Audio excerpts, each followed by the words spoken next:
Hello and welcome to a very cosmopolitan Punters Guide this weekend because it is, of course, the Prix de Triomphe over in France. And the man, as you can see, alongside me, Jason Weaver, will be over there in the centre of Paris. What an occasion. Always a great event, Jason. Plenty of Brits go over. I'm looking forward to this year's renewal. But it's not the only big event, of course. We've got Group 1s at Newmarket, cracking racing at Ascot, and the big Trophy at Redcar. Something for everybody this weekend. Yeah, there's a huge amount of money on offer, isn't there, up and down the country? And yeah, the weekend is absolutely spectacular. And obviously, with the six Group Ones strapped together as far as Longchamp is concerned, seven if you're including the Arabian race as well. Yes, definitely something for everybody. And flying 2-year-olds, I was a little bit concerned. They put 5 mil of water on, and they're expecting rain as well. Very, very strange one, that. And I know from past experience, it can come up bottomless over there. Yeah, Kirkland tell right. The new Clark at Longchamp, is it? Yeah. So, right, let's start on Longchamp on Sunday then, shall we? Of course, with the big one. Luxembourg is your favourite. Of course, people think he's going to be very solid this year. There's autumn campaign, missed the bulk of the summer, but it's a very international flavour, isn't it? With French, British, even Japanese runners coming over. Sadly, no Australian mare, Very Elegant doesn't go, but 20 runners, and it's hard to discount any of them.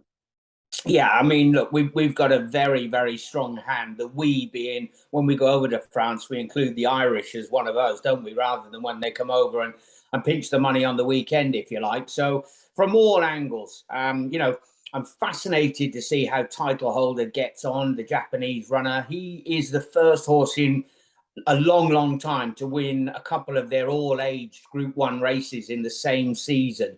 He's a very, very good horse. He's got winning form up to 2 miles. The ground, it's an absolutely unknown as far as he is concerned. And they've decided not to give him a prep. You've got Alpinista, who goes for Sir Mark Prescott. She's a fantastic performer and strung together all of these Group 1 victories and beat last year's winner, of course, going in. Aren't too many 5-year-old mares who managed to get the job done. But, she's absolutely spectacular. I could keep going around. I like Luxembourg, obviously. He always looked like he'd get 1.5 miles. Now it's come down to the crunch. We're questioning it, aren't we? I mean, he got 1 mile at the back end at Doncaster on soft conditions. Surely this is going to be absolutely tailor-made as far as he is concerned. I'm not sure which way you look at it. Yeah, I'm a massive Luxembourg fan myself, and I think he will appreciate the step up in trip. I mean, it is so wide open. It's such a great renewal. I don't know if it's a vintage renewal, but I say it's hard to rule any. I might even have a couple of good each way on Olenka at a massive price. He was disappointing last year, but he could bounce back. And he's a massive price. We've had some plenty big prices hit the frame. What are you thinking? Are you going to back them? Yeah, look, I think Luxembourg will win, and I've been sort of looking around for something that's at a bit of a price to give us a real good value bet, if we like. And Al Hakim, who goes for the Rouget team, is a fascinating runner. In the French Derby, he was behind Verdini, but he was drawn out in the car park. And the winner and the second, I think, on that occasion were drawn down towards the inside. He's a fascinating runner. He's coming into the race off the back of a win. He looks for all the world as if he's going to stay. He's a massive double-digit price. I wanted to give Mishrif a chance. I wanted to give Mostadaf a chance. Mishrif won on bottomless ground in his younger days. So they're all saying about the ground with him. If he stays, he's a fascinating contender, and a very, very good horse indeed. However, I think Luxembourg will win, and I think that Al Hakim will give you a big run for your money each way. There we are, then. A unanimous Luxembourg, we think, gives Ian O'Brien only a third, which surprised me, win in the Prix de Triomphe. Right, closer to home, Jason, we've got the Sun Chariot Stakes as well, Group 1 racing on our shores at Newmarket this weekend. And Saffron Beach is back to try and retain her title, of course. She had Homeless Songs behind at Leopardstown, but I expect the impressive Irish 1,000 Guineas winner to take a big step forward for that first run in 4 months. Yeah, it was a very, very weird one, wasn't it? Look, Saffron Beach is super, super tough. She's a credit to her connections, and she's blossomed into a real top-class, consistent, high-level performer, as, a rating would suggest.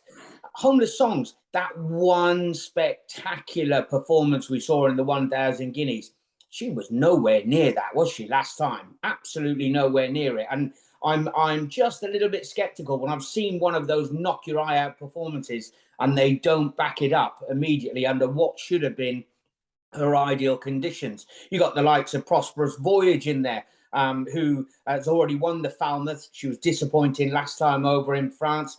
Mrs. Fitzherbert, probably not good enough. Grand Dame, probably not good enough. Why on earth John Gosden has supplemented Laurel for this contest? She's £20 away from the best of these unofficial ratings. He must feel that she's been showing him something really, really good at home in the mornings and the way she's come into this contest. He did it with commissioning the other day, stepping her up from a novice up into a good level contest. I find it fascinating that the master trainer steps her up in grade. Yeah, it certainly is. It's interesting, isn't it? Of course, they know a good horse as well. When they see them, Laura, then in the Juddmonte Silks. Let's have a look at Ascot's card, if we can, James. We'll start with their 151, the Roost Stakes. It is a listed race. I usually say over the flying 5 furlongs, but it might just take some getting and race off and ground at Ascot this weekend. Yeah, they've had a little bit, haven't they? It would have to keep a weather watch as far as that is concerned. Manican has done nothing wrong, has he? As a 3-year-old, he's improving and he keeps on producing the goods. He was just put in his place last time, but it was another really good effort. Big afternoon for Stevie Donoghue. You got King's Lynn in there, who's been a real good performer. The only year that he didn't manage to win was in his 3-year-old career, and we only saw him on 3 occasions back there. The Beverly Bullet, Tis Marvellous goes, Aklam Express.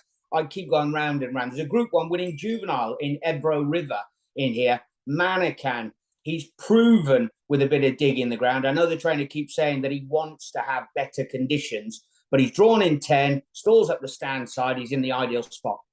There we are, then. Manican then in the sprint. To move on to the Cumberland Lodge at 225, where Hamish is quite a warm order. Made Kyprios pull out all the stops in the Irish St. Ledger. And looks like another Aidan O'Brien inmate, High Definition, could be the danger in the Cumberland Lodge.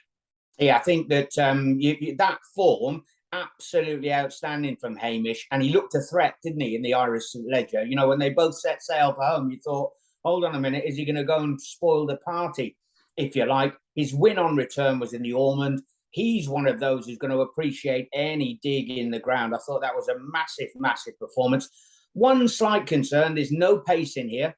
And we know that High Definition could roll along up on the front end. Yukon Glen, surely not good enough. Is he? Candleford after the Duke of Edinburgh, he was brilliant around here.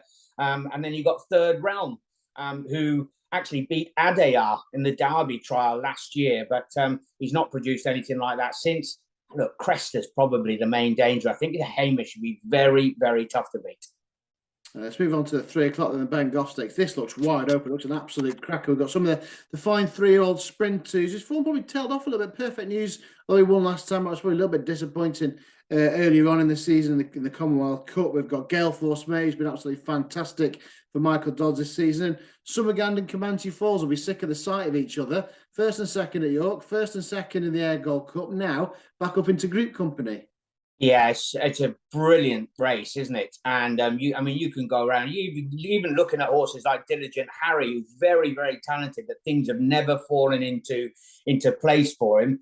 Tiber Flow, I thought that he was sort of, his form ties in with plenty of these in all of those big sprints. Gale Force Mayor has never stopped improving.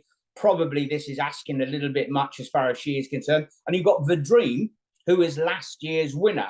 So all the way down there, I found an interesting stat. Alsa Hale at the top, who's finished behind Kinross on a couple of occasions, has never run down over 6 furlongs. I found that fascinating. And he's got loads of natural boot. So he has to be a player.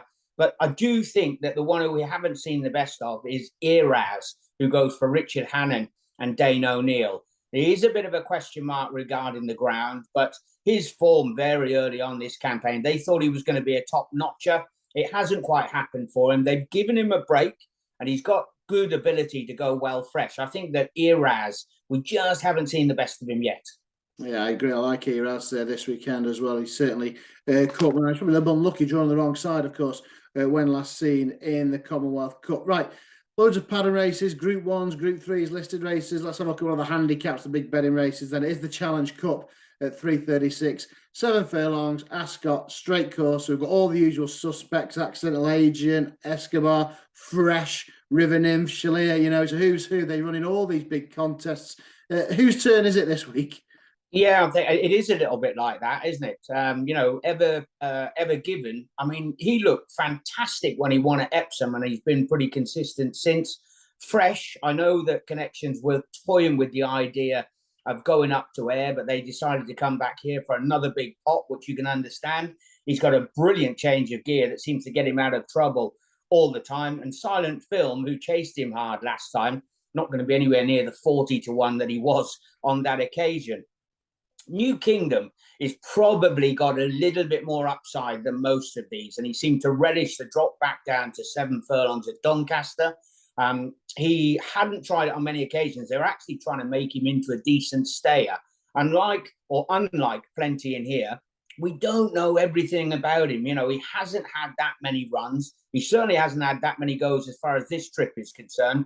And I thought he was quite well on top, and that form being given a little bit of a boost by Harrow running particularly well since. So New Kingdom, I think he may go well at an each way price.